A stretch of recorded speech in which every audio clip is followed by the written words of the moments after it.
looking forward to talking to you on this subject of psychedelics.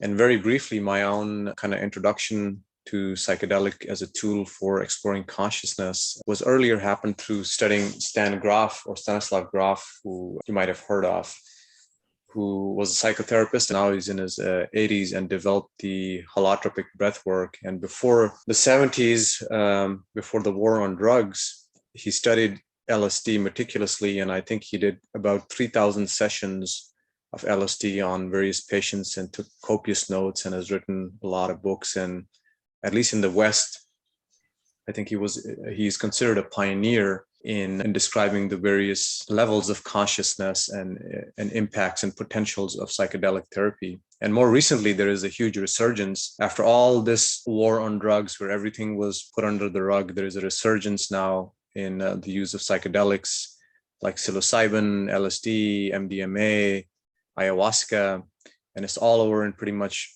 many universities, lots of books being written, hundreds of research studies being written. So it's quite an interesting time for our civilization and our culture here in the West to welcome that. And let's maybe get into that. I know that we have spoken in the past about 5-MeO-DMT, but yeah, let's begin with your experience with psychedelic, and we can take it any which way. Yeah, I started very late due to circumstances and my choice of spiritual path. At the beginning, I was aligned with this: no substances, no drugs. And in Romania, there were no drugs. I mean, there was vodka, but there was no drugs, nothing. So I encountered drugs very late. I mean, like in my mid-30s. So I embarked on, I was open. Ayahuasca, even started smoking cigarettes, marijuana. Then somehow, as I was studying Hakomi, which we mentioned before, Hakomi is this awareness-based somatic psychotherapy modality.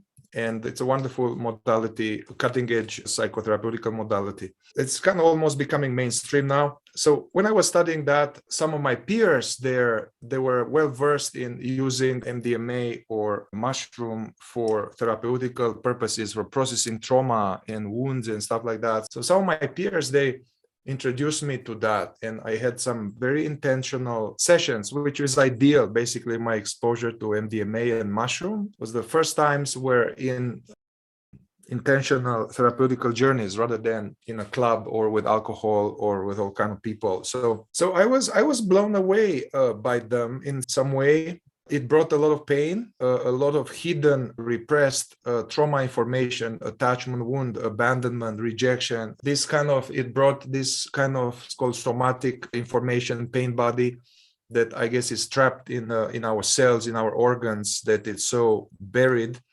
So somehow all my spiritual practices and things, they didn't get to that before with the tools I had. So that brought certain very vulnerable young age feelings and states. And then I embarked upon some kind of systematic work on myself with these specialized trustworthy guides who also were working with kind of indigenous tribes, as well as they were therapeutically trauma informed. But it's interesting, sorry, I just wanted to say that you were mentioning MDMA, and I think prior to the 70s, MDMA was used as marriage counseling, and it was pretty successful. That's how MDMA came on the scene. Yeah, that's what my study was, that it came, some psychotherapists discovered that using a certain amount of MDMA would help in very severe cases of trauma, like war trauma, your body's being exploded in front of you, or rape, gang rape, intense traumatic situations that in usual talk therapy, it's hard to go there and it's hard to stay there. And so somehow, especially MDMA evokes in the client or in the person a certain kind of different state of consciousness, which is also there's more love or heart or somehow, so that information from the past can arise and one can bear it. One can bear it and one can process it without getting dysregulated, without freaking out. Yeah, so that was the beginning. And the therapist, as far as I knew, he was so surprised by the research. And then he shared to other therapists, and then it grew, and then it leaked out into the Dallas rave scene. And then it was targeted by the war on drugs. So anyway, coming back to this, yeah, so I have gradually, as I had these experiences, first ayahuasca, then MDMA, mushroom, LSD, let's say, yeah, and then DMT and 5-MeO DMT, I could see that they all somehow, in my case, me as a recipient, and for me, all of them, they were for really intentional spiritual healing intention. My intention was not to escape or to just have some fun or to go to a party. So there were very intentional journeys in an intentional container with a guide, often like lying down, blindfolded, going inside, meditation first, processing. So yeah, they were all, it seemed like they had the effect that will open, they all have some slightly different benefit or functions from my experiential experience, but definitely opened some aspects of the subconscious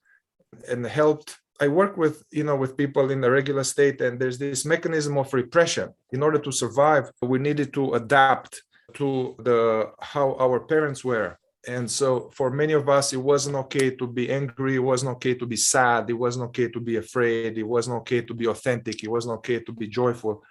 And then, so there's some early on imprints of mechanism of repression. Repression is being different than suppression, meaning that I don't even know that it's shut down. Suppression is, let's say my boss pisses me off in a meeting and I choose not to say anything.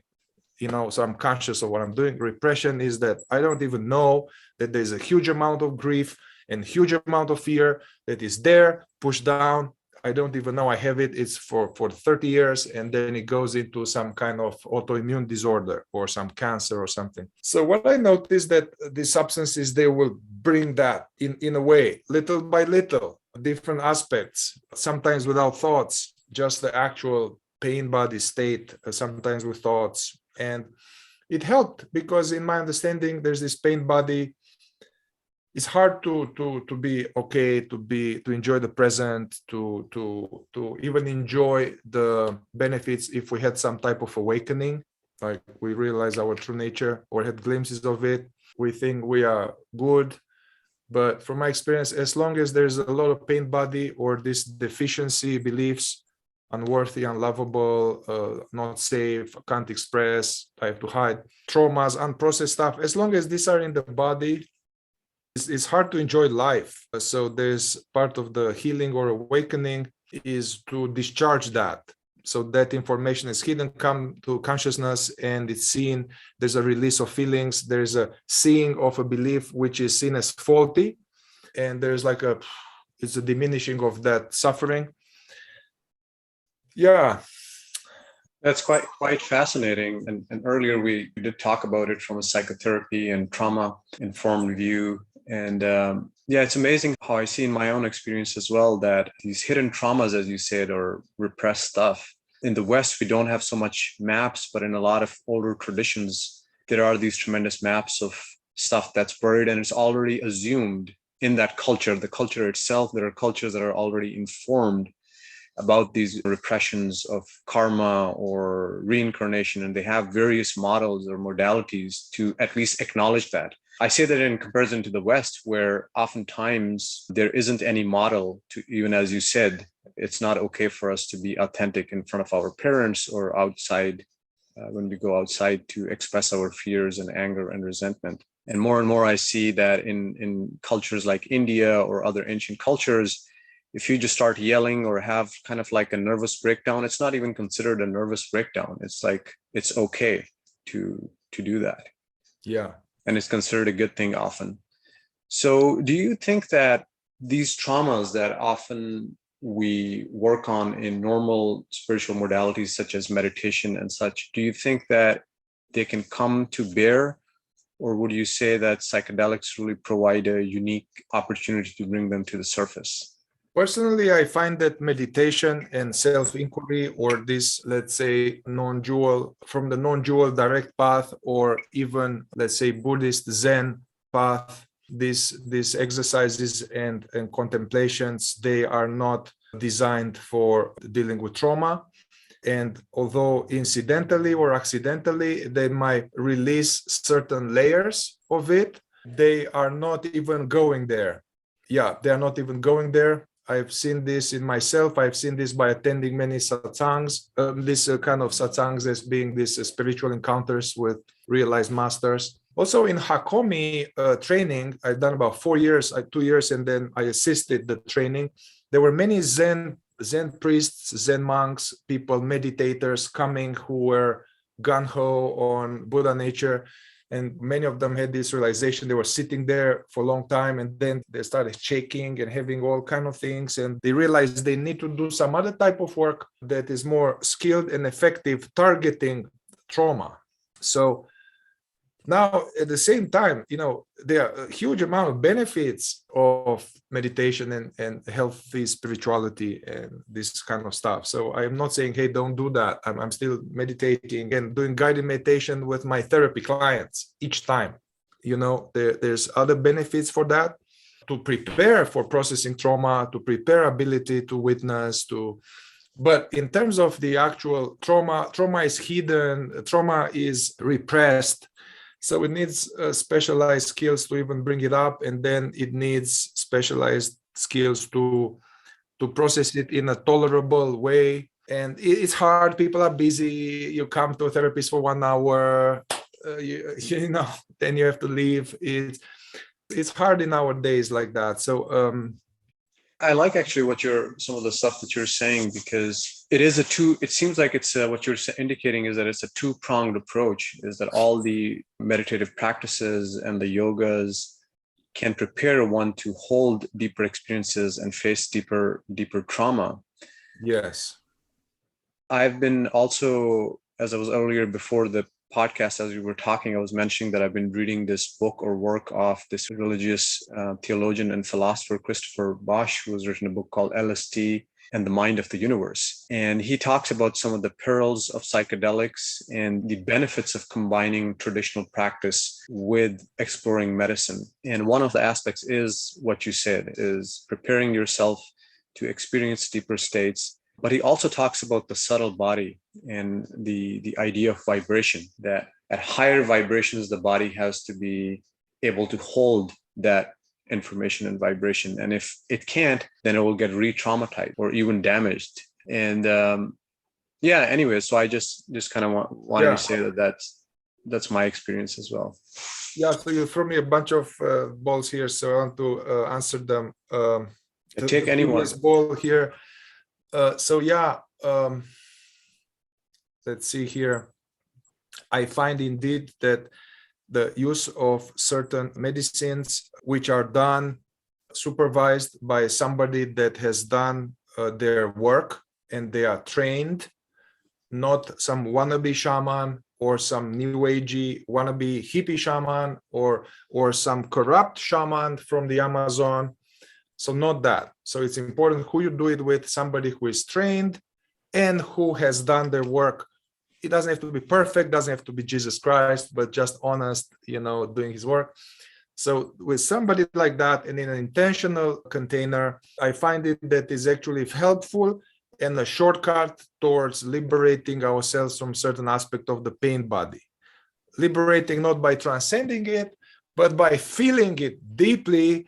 And then that wave spends itself and then is on the other side. I feel okay and I have some new insights. Could you explain what the pain body is for people who might not know? Yeah. Pain body is a term that Eckhart Tolle coined with the power of now. And I love this term. He says we have an accumulation of emotional suffering of different layers.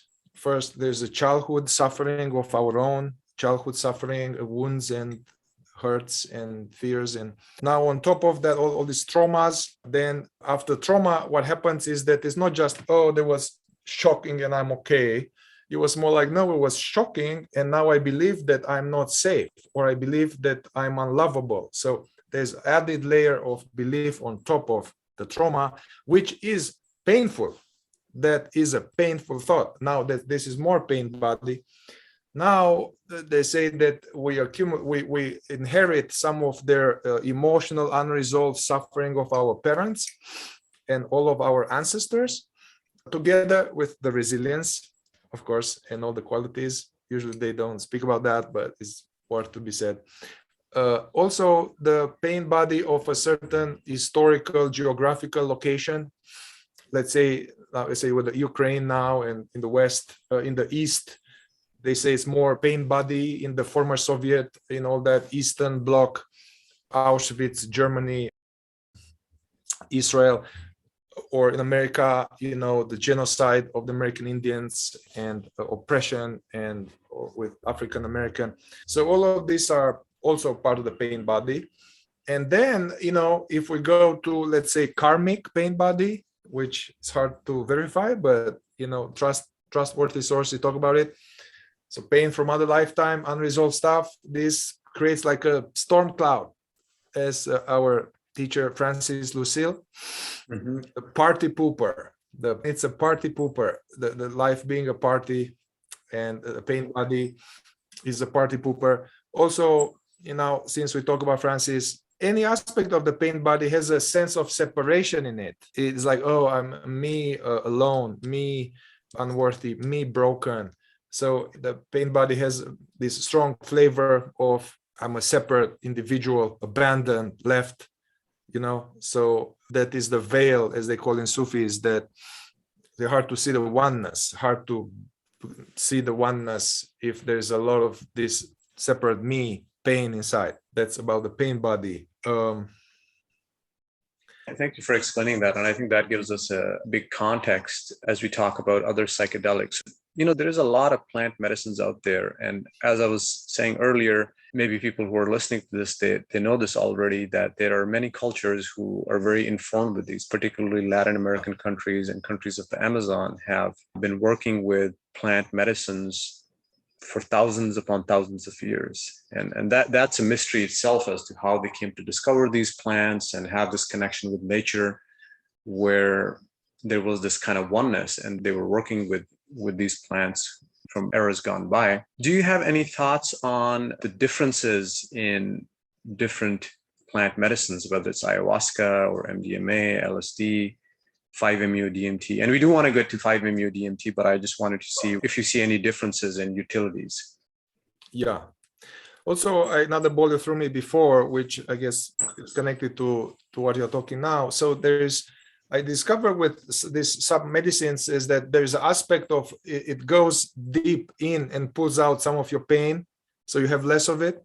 So which is some kind of personal subconscious going in your personal constellation, which might not be so personal, and then there's the other aspect of transcendental seeing. Somehow it almost like it opens the inner eye, and then we can have glimpses of like that everything is connected, or that everything is alive, that there is love, that I am love, consciousness and love are one and the same, or consciousness and God are one and the same, Atman is Brahman. Or there's some transcendental, like, oh yeah, I realized my mother, or my grandmother, this happened, and it's like clear seeing some of this. So some processing and some deep seeing of a bigger picture. I noticed that there is some common element in these medicines, this aspect. Before I go into different flavors, I also want to say this, Gurdjieff on the Fourth Way Path, he was saying that, I trust him, it makes sense to me what he says.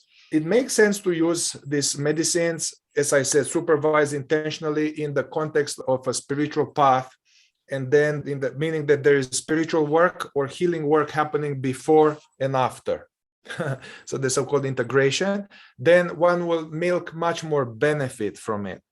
Also, if there's no spiritual work, meditation work, healing work happening, then what will happen in the journey may be really random, may be really intense, and may be forgotten completely, because the state of consciousness between the state in the medicine and the normal state is such a big gap, it's hard to retain information. So definitely, although I'm aware it wasn't my case, but many people, they are young, some psychedelics that begins like to open their eye and to see, oh my God, this is not quite like that. So there's some opening. So I totally respect that. I've seen these people, even Wise Master, their first book was LSD or something, you know. But definitely there are otherwise teachers around that they say any abuse or doing it for escaping, doing it for boredom, doing it too often can have a lot of depletion of certain vital energies. Or, you know, if one is relying, I knew people, they're like doing like many ayahuascas, many for a long time. I don't know. I mean, I am not a specialist in this, but there are information that then may deplete things, or you rely on spiritual revelation all the time for the outside. So coming back to your question, yeah, it seems like there are differences. Yeah, absolutely. Mihai, I wanted to say one of the things you just said is I think that the West culture is so, the use of psychedelics or psychedelic medicine is so new here that often there is not a context. And in other traditions or civilizations where this has been for a long time, people do not do this frequently. It's a very sacred thing that's done. It's done in a certain context, in a certain healing environment. And at the same time, that's not the only modality, because particularly this is part of the shamanic traditions, and there are a lot of other tools, and this is used very seldom. So anyways, yeah, in my own experience, I have seen this at some point where I started to see elements of addiction in these psychedelic communities, oftentimes seeing people who were doing it repetitively, like as a bungee jumping, as experience hunting. And initially I didn't understand that. I even saw that with things like DMT, and I found it quite surprising how that could even be possible. Because for me, it was about philosophical inquiry, and it was so intense that I could not, as you said, you know, you were talking about integration, and integration is such a big theme. I mean, some of the experiences I had years ago are still continually being revisited and integrated and seen over and over again. I don't know if integration never ends, but it's sometimes I feel like it's equally or if more important than the actual initial experience. Yeah. And, you know, I think even this word integration, I don't know what people mean by that, or maybe, oh yeah, integration, meaning that you talk afterwards with someone or something, which is good. But from my experience, that one gets certain homework. So then, you know, take that homework and bring it to your teacher or therapist or something, or your own practice, and keep going there. So yeah, I guess so that you make it your own, rather than that was just some state that left. You are now making it your own. Yeah. I think that's such a good point that you bring forward, is to clarify what integration means. And at times I have found that it's maybe not the best thing to talk about your experience, especially immediately after it happens. But sometimes it might actually be useful, depends on the experience. It could be a very personal thing, but that the interpretation of that experience later on, I think it results in, these are just words that we're using, but it results in such a deep wiring perhaps of the subtle body and the way that you perceive. And it really is homework. Sometimes there are specific actions that one is very clear that one has to take in one's life that might be painful, but until you take them, you can't get to the next level. Or at times I feel like you're really trying to clarify, what does this really mean?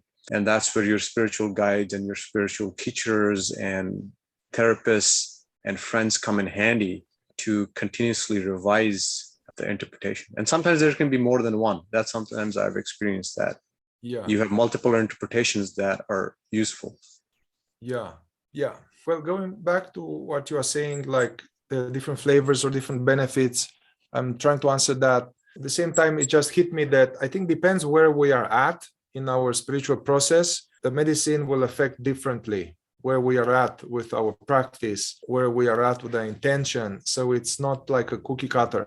So, okay, so MDMA, also I noticed that the people, can have different presentations, meaning that they take the same same amount, and they have similar intention in the similar facilitation. And yeah, so let's see, MDMA, I would say that it is, or in these traditions that they use MDMA on the ground, is that it's more like an entry level to processing trauma. And if somebody has a lot of relational traumas, and traumas are usually relational, I mean, it can be that there is an earthquake and it's not relational, but like there's in relation to someone.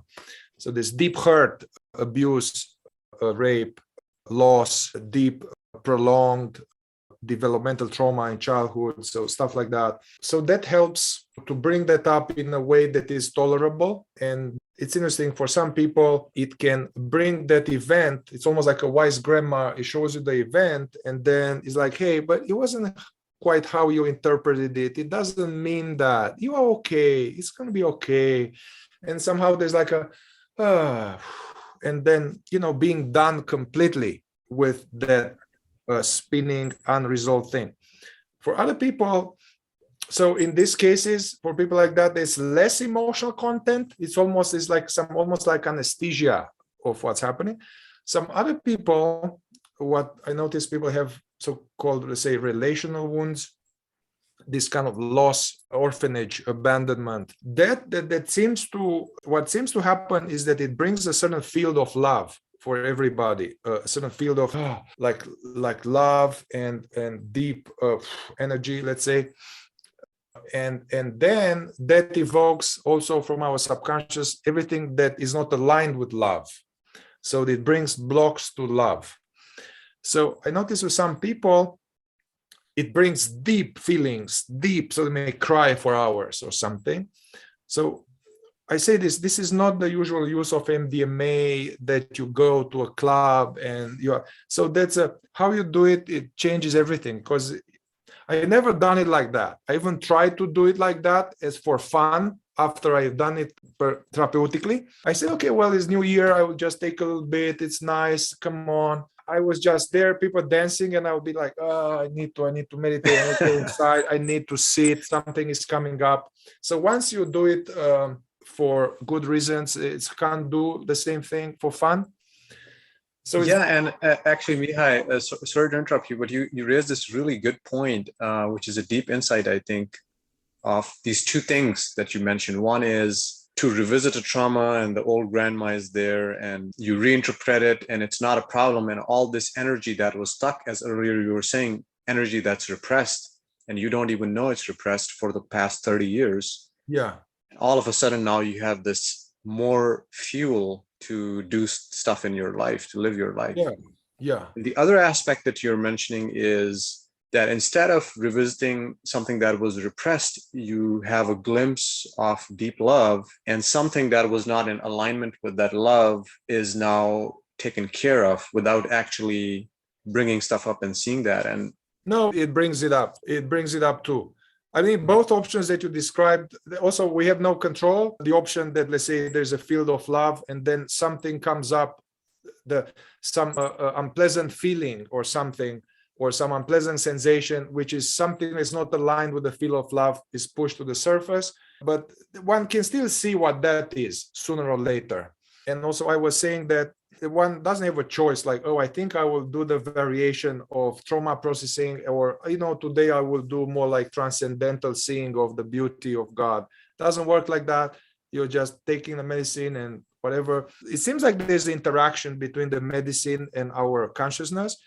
So I trust that somehow. yes. And it brings whatever I need to see at this point, whatever is most beneficial for me to see at this point. So maybe let me check with you. In psychedelics, I can totally see when you're going deep, and maybe that is true of our spiritual journeys in general, that whether we have to see our trauma or we are being informed by the compass of love, and everything that is not in alignment perhaps get rejected if we can go deep into it. Would you say that natural coming of trauma, where you say we don't have a choice, is also true of our spiritual journey or spiritual practices? Because some people would say, okay, focus more on love and don't go digging out trying to find the trauma. I'm talking about when psychedelics are not used. What would be your opinions on that, if any? Yeah, it's such pointer to me. It reinforces repression and delays the resolution of certain hidden stuff. Yeah, and I think that also without use of psychedelics, also we don't have a choice if the trauma comes or if it doesn't come. I think if the trauma is strong enough, it will come sooner or later, in the 30s, in the 40s or something. What seems that the psychedelic medicines they temporarily lift the lid, which in the normal state of consciousness, the lid is very strong, and keep the lid on.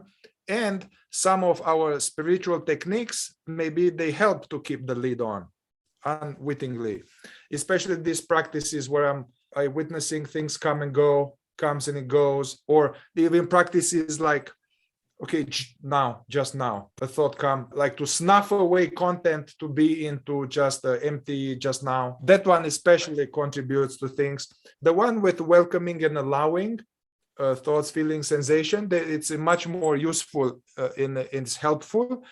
But the problem with that is that some of the things that's not going to come. So I'm just, of course, maybe if I go to like a 2-week retreat with Francis Lucille and I'm there and I'm there and I'm there, sooner or later they will come. I think some of them. Yeah, I think this is a great point, and I agree with you. But there is a subtle thing that I've noticed with certain practices, if they're devotional, and certain tantric practices of trying to get support of certain archetypes or goddesses and stuff. I think they seem to build a container in which, when this stuff surfaces, you have more lubrication and grace. Yes. And it's kind of magical. Not that I understand it, but I think there is tremendous value in having a container of grace and love in which you're supported. And of course, courage is another one. There's different archetypes that one can take support of. Yes. But you still have to go through and fight your battles. Yes, I mean, we touched upon this. I think this serious application, spiritual application, with the courage to face unpleasantness. So this spiritual warriorness. Yeah, that I have, then it means that I have a stronger container. I can endure unpleasant sensation resurfacing. I can take it. I trust myself. I trust consciousness. I trust. So I can, I'm more resourced. They call it in psychotherapy, I'm more resourced. And awareness or presence is the ultimate resource for people who can access that. Some people can't access that. So then the therapist can be as a resource, or, think of your grandma holding your hand, or I'm here, listen to my voice, and or holding hand, or something can be a resource. But if people can access presence reliably, then that's the ultimate resource. But let's go just briefly, because I think we don't have. Yes, I was going to say, I mean, this is great, and it seems like there are so many layers to it. So let's get into something that, with the little time we have, maybe we'll have to come back. All of the differences, I have some idea how to go about it. Okay, please. I would say that one parameter one can look at these medicines is that the degree of the range of how little control I have over the experience. So let's say in MDMA space, they say that you still have the ego, the sense of me, it's still there. You still have your mind. You can still, there is some make sense. The room still looks like a room. And so there's more, let's say there's more ego control there. So it's more, let's say, easier for beginners. Now with mushroom, okay, now with mushroom is very different. If one takes a little bit of mushroom and goes in the forest, that's different, that's beautiful. And I'm talking now about bigger doses, bigger doses, right, for therapeutical, so for bigger doses, definitely mushroom is a little bit more unpredictable, and you have less control, you have less of the mind may not work, and you can't look outside, so it's just all goes inside, and it can be more for an ego that is used to being in control and having the mind. This will create a lot of distress and fear for some people, and freak out. So let's say mushroom will be, let's say, more advanced. However, it again, it has the two aspects of pulling out from the recesses of the subconscious pain body and transcendental peace. And I appreciate it's completely, purely natural. So somehow from the creator, for some reason they put it here. Ayahuasca. Yeah, ayahuasca, it also comes from a serious tradition. And if it's done from an integrous shaman, so there's all this transmission and the songs and the container and the different styles of ayahuasca. I've done it when I was 30 and many times, and I've done it when I was older, so I could see wherever I was at, it taught them in different ways. The beginning was more like random images and feelings, and I couldn't quite make sense of it. However, she was showing me something that was right, and much later I could make sense of it. Now I am much more able to witness and allow feelings. I noticed that it brings up any sense of separation, any sense of non-integrity, any sense of something's not aligned with my path. It brings it up to feel it. And then also, again, transcendental insights, understanding the bigger picture, understanding the bigger picture of my life, on the world, on God, realizing that my mother, my grandmother, and God are one and the same. It's hard to have this when you're going about the street,